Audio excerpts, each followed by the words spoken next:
There's an old proverb that says the power of life and death is in the tongue. You've probably heard the saying, sticks and stones may break my bones, but words will never hurt me. And we all know that's just not true. Words really matter. In an interview with Kelly Corrigan, famous violinist, and social scientist Maya Shankar explains that she had a job in the White House where she was just looking at language, or what we call rhetoric. They were sending emails to veterans, and they couldn't get these veterans to accept or to use the benefits that were available to them thanks to their service. The email would say, "Dear so-and-so, you are entitled to these benefits." And for whatever reason, they didn't want to take advantage of them or to use them that were rightfully theirs. So she said, what if we change one word? We're going to change the word entitled to earn. So we would say, "Dear so-and-so, you've earned these benefits." They saw an increase of over 15%. What I want you to know as a communicator is strategically using the right words causes your audience either to lean in and to respond or to move back and check out. So let's look at how do we do that effectively. It starts really with choosing a style. And I'm going to tell you what will serve you best. Simplicity, simplicity, simplicity. Keep it simple. You want simple structure, simple words. You want words that are easy for you to say, but also easy for your audience to hear. Repetition, you want to repeat yourself, and then also use personal pronouns. Think inclusive. Maybe we've all been afraid, or maybe we've all wondered. I didn't want to start with, "I love the old saying blank." I said, we've all heard the saying sticks and stones. You're going to be tempted to write out what you want to say. And I've mentioned this in previous lectures, but what reads well doesn't speak well.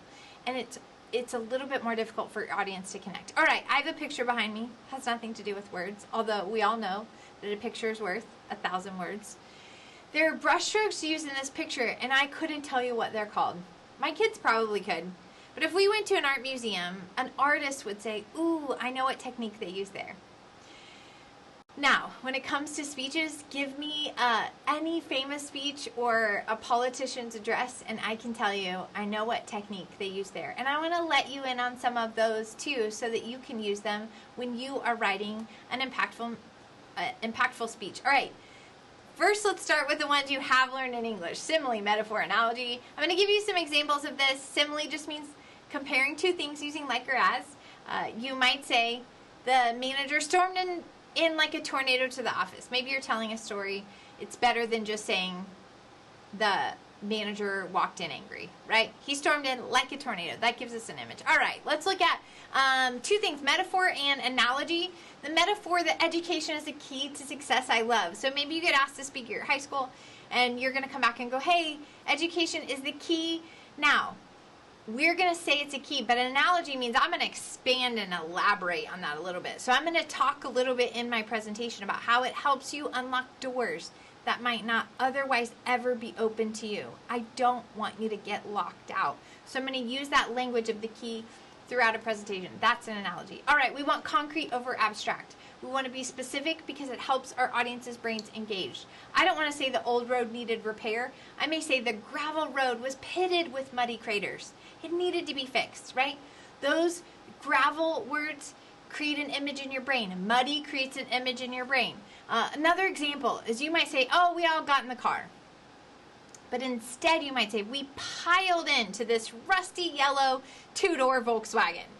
That's going to create a stronger, more concrete image in your audience's brain. All right, impactful language. These are the techniques that you can use. Repetition is what we often hear at some of the most famous speeches of all time. "I have a dream.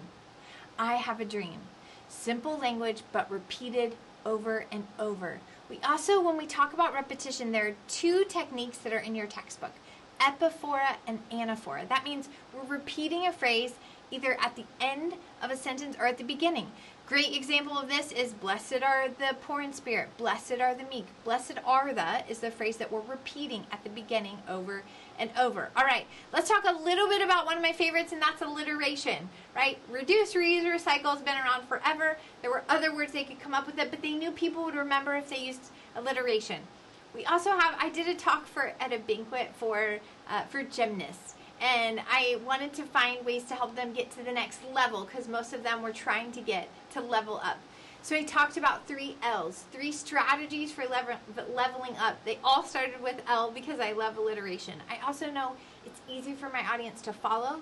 It's easy for them to remember. So I talked about listening and learning and loving.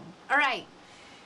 Now we have this idea of parallelism. You'll see this in politician speeches. If you Google the most famous speeches of all time, you'll begin to hear this, right? Lincoln said, of the people, by the people, for the people. It's the structure of how he's presenting the language. Phrase, phrase, phrase. We also have a technique called antithesis, which is the structure, but it contrasts 2 things, right? So an example of one antithesis that we all know here in Texas is 1 small step for man, 1 giant leap for mankind. Notice I'm still repeating some of those words, but I'm keeping the structure of the sentences parallel. It creates a rhythm as you go. All right, that was a lot of information. I hope you got some of that written down. I hope that you'll begin to think about techniques when you are putting your speeches together, because at the end of the day, words matter. They can light a match that can inspire people to do really great things, to finish school, to support a cause, to donate money, to join an organization. Your words matter, so choose them wisely.